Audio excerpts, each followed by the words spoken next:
पुंडलिक वरदारी विठ्ठल श्री ज्ञानदेव तुकाराम. नमस्कार मंडळी, अमृतबिंदू या आध्यात्मिक मराठी यूट्यूब चॅनलवर आपले पुन्हा एकदा स्वागत. मंडळी, आजच्या चिंतनाचा श्लोक असा आहे: मना पाहता सत्य ही मृत्युभूमी, जिता बोलती सर्व ही जीव मी. चिरंजीव हे सर्व ही मानिताती, अकस्मात सोडून या सर्व जाती. श्रीराम. मंडळी, संत महात्म्यांनी आपल्या जीवनाची वस्तुस्थिती आपल्याला अनेक ठिकाणी अनेक साहित्यामधून समजावून सांगितलेली आहे. आपलं हिंदू तत्वज्ञान हे मंडळी आपल्याला कदाचित वैराग्यवादी किंवा निराशावादी असं वाटण्याची शक्यता आहे, पण ही वस्तुस्थिती आहे, ही आपल्याला नाकारून चालणार नाही.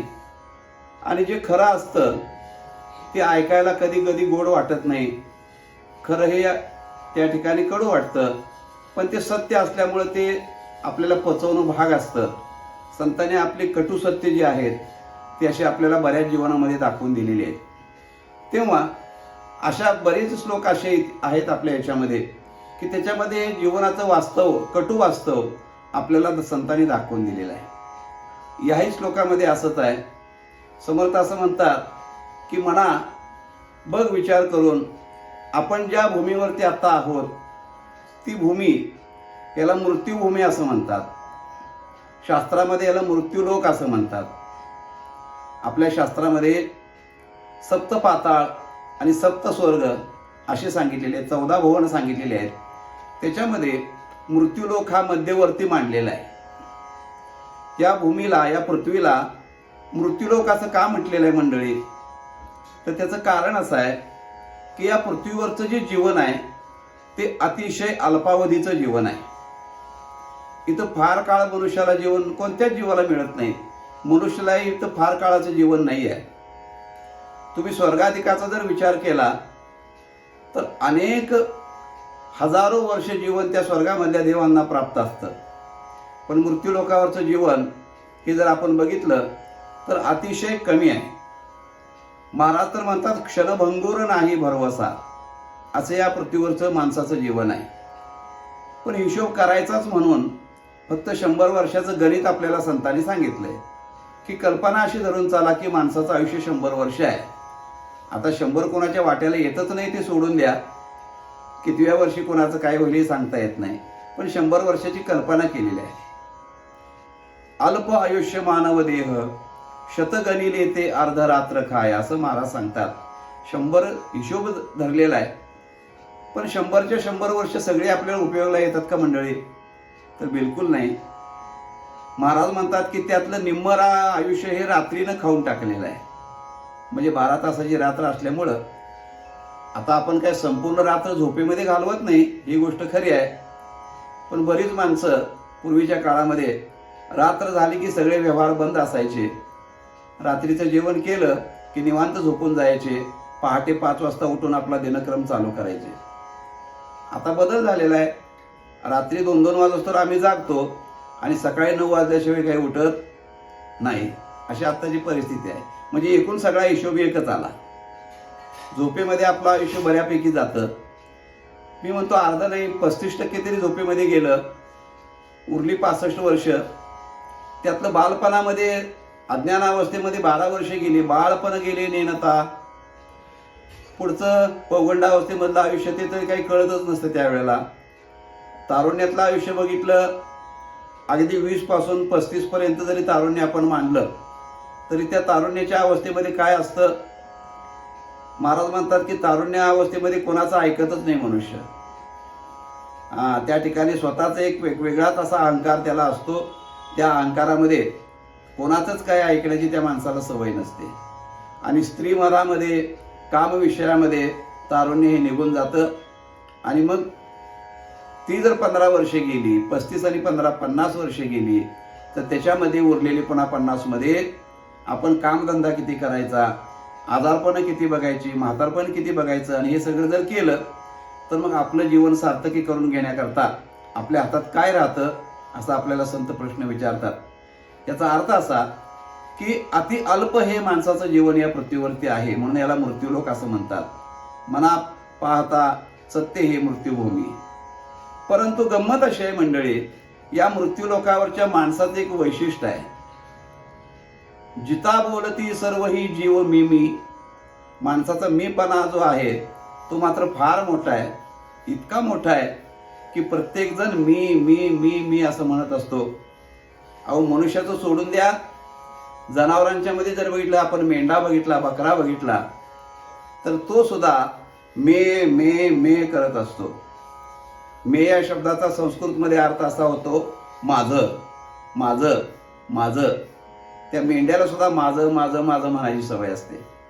आता काय त्याचं असतं मंडळी, त्या मेंढ्याचं एक असं आहे की तो कोणालाही धडक द्यायला, त्याच्या अंगावर टक्कर द्यायला जात असतो. पण त्याला माहिती नसते की कधी तो त्या ठिकाणी एखादा मुलाने त्या ठिकाणी तो येईल आणि त्या ठिकाणी त्याला आणखीन आडवा करेल, हे त्याला माहिती नसतंय. परंतु तोपर्यंत मे मे मे करत असतो.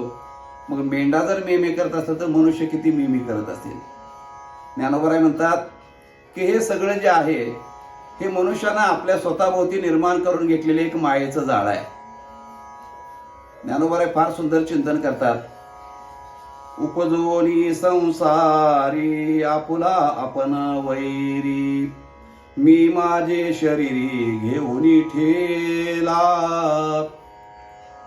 या देहाते म्हणे मी पुत्र दारा धन माझे. हे तो काळाचे खाजे ऐसे नेन तू गेला. ज्ञानोबराय म्हणतात की या संसारामध्ये जन्माला येऊन स्वतःच जीव स्वतःचा वैरी झाला. माणसाचे शत्रू जगामध्ये दुसरे कोण नसतात मंडळी. आपणच आपले शत्रू आणि आपणच आपले मित्र असतो. स्वतःचे शत्रू कसा झाला तर महाराज म्हणतात या देहाते म्हणे मी आणि पुत्र दारा धन माझे. या शरीरालाच जीव मी असं म्हणू लागला, मी मी मी म्हणू लागला. म्हणून समर्थ म्हणतात जिता बोलती सर्व ही जीव मी मी. अरे तू कोण आहेस? माणसाला प्रत्येक वेळेला वाटतं मी केलं म्हणून झालं, मी होतो म्हणून झालं, मी हे करणार, मी ते करणार. असा जो मी जो आहे मनुष्याचा, तो प्रत्येक ठिकाणी आड येतो आणि आत्महिताला त्याचा घात होत असतो. म्हणून त्या ठिकाणी जिता बोलती सर्व ही जीव मी मी. ही कधीपर्यंत जिवंत आहे तोपर्यंत. एकदा का प्राण शरीरातून निघून गेला तर देह तसाच असतो. तो देह मी म्हणतो काय? त्याला विचारला अहो तुम्ही कोण आहे? तर मी शामराव आहे असं तो काय असं मृत झालेलं शरीर कधी म्हणत नसतंय. त्यातला जो शामराव असतो तो निघून गेलेला आहे. मग तो कोण मी आहे आणि ज्याला मी म्हणत होता तो कोण आहे त्याचा विचार आपण करत नाही.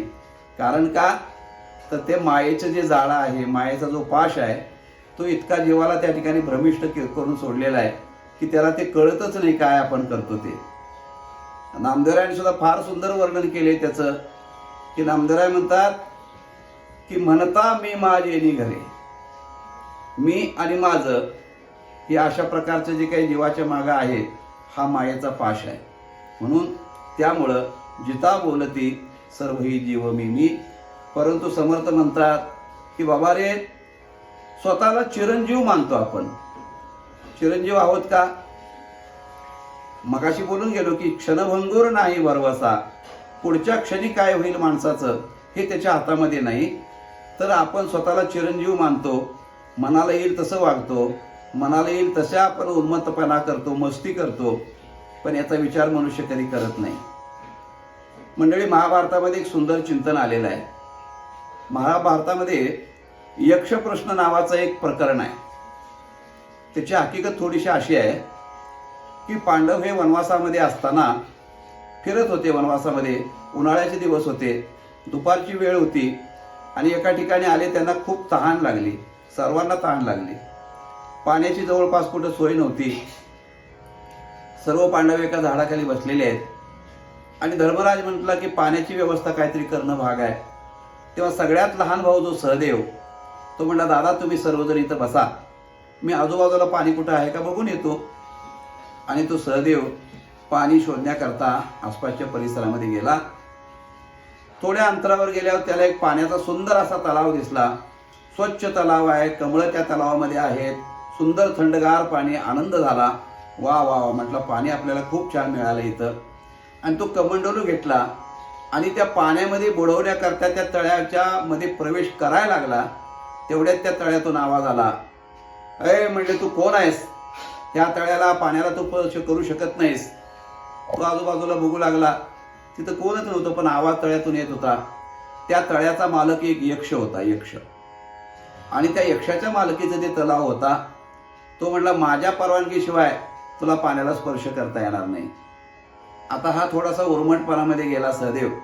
काय म्हटला, तू कोण मला अडवणार आहेस? मी घेणार पाणी, काय करतोस बघूया. पाण्याला स्पर्श केला. त्याच क्षणी सहदेव गतप्राण होऊन त्या ठिकाणी पडला.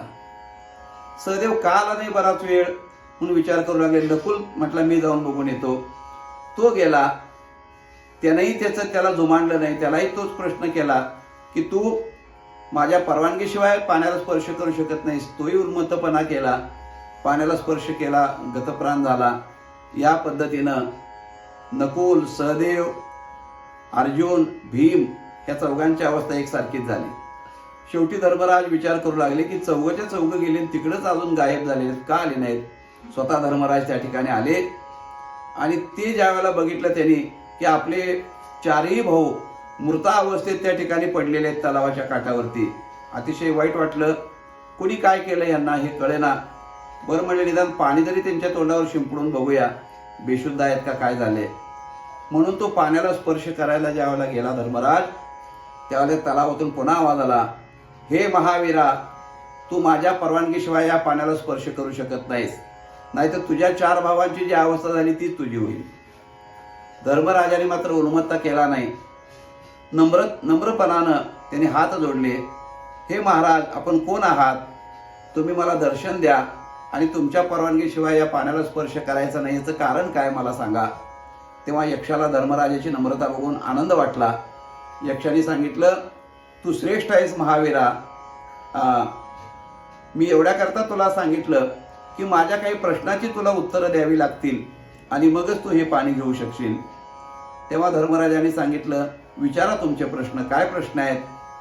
आणि त्यावेळेला त्या यक्षदेवतेनं धर्मराजाला जे प्रश्न विचारले त्याला यक्ष प्रश्न असं महाभारतामध्ये म्हणतात. मंडळी, आपल्याही जीवनामध्ये ज्या वेळेला कुठली तरी अवघड समस्या आपल्या समोर येते त्यावेळेला आपण म्हणतो माझ्या पुढे यक्ष प्रश्न उभा राहिला.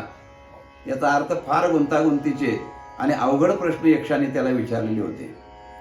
आता बाकीचे प्रश्न जाऊ द्यात, पण एक महत्वाचा प्रश्न विचारला तो हा की या मृत्यूलोकातलं आश्चर्य काय आहे, सगळ्यात मोठं आश्चर्य काय आहे, असा यक्षाने प्रश्न विचारला. किम आश्चर्यम असा प्रश्न विचारला. आतासारखे आपण जर असतो तर अनेक आश्चर्य सांगितले असती. ताजमहाल एक आश्चर्य आहे असं सांगितलं असतं आणि काय काय सांगितलं असतं. परंतु धर्मराज होता, विद्वान होता. त्यांनी सांगितलं, हे यक्ष महाराज, तुमच्या प्रश्नाचं हे उत्तर आहे. या जगातलं सर्वात मोठं आश्चर्य जर काय असेल तर हे आहे की मनुष्य क्षणभंगूर आयुष्यमान असताना सुद्धा मी चिरंजीव आहे असं समजतो आणि मरणाचं भय बाळगत नाही, मृत्यूला घाबरत नाही आणि उर्मटपणानं जगामध्ये वागत असतो. हे या सगळ्या जगातलं आश्चर्य आहे. तुकाराम महाराजांनी फार सुंदर सांगितलं या ठिकाणी. महाराज, एक पाहात सात एकाची दहणे, एकाची दहणे, सावध त्या गुणे कारे न व्हा. महाराज म्हणतात, अरे किती जणांना तुम्ही आजपर्यंत खांदे दिले, किती जणांना तुम्ही चिता रचून आजपर्यंत आलात, परंतु तुम्हाला असं भय नाही का वाटत की आपलाही एक दिवस असा आहे. हेच या जगातलं सगळ्यात मोठं आश्चर्य आहे. म्हणून समर्थ म्हणतात की चिरंजीव हे सर्व ही मानताती.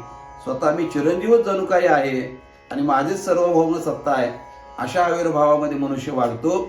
हे सगळ्यात मोठं समर्थांनाही आश्चर्य वाटलेलं आहे. परंतु महाराज म्हणतात, असं तुम्ही किती जरी मानत असला तरी शेवटी तुमच्या हातात काय आहे? शेवटी माणसाच्या हातात काय आहे मंडळी? अकस्मात ते सर्व सोडून जाती. सगळं जे आहे ते इथं एका क्षणात सोडून जावं लागतं. आधी पूर्व सूचना मिळत नाही, काही मिळत नाही आणि सगळ्याचा त्याग एका क्षणामध्ये मनुष्याला करावा लागतो.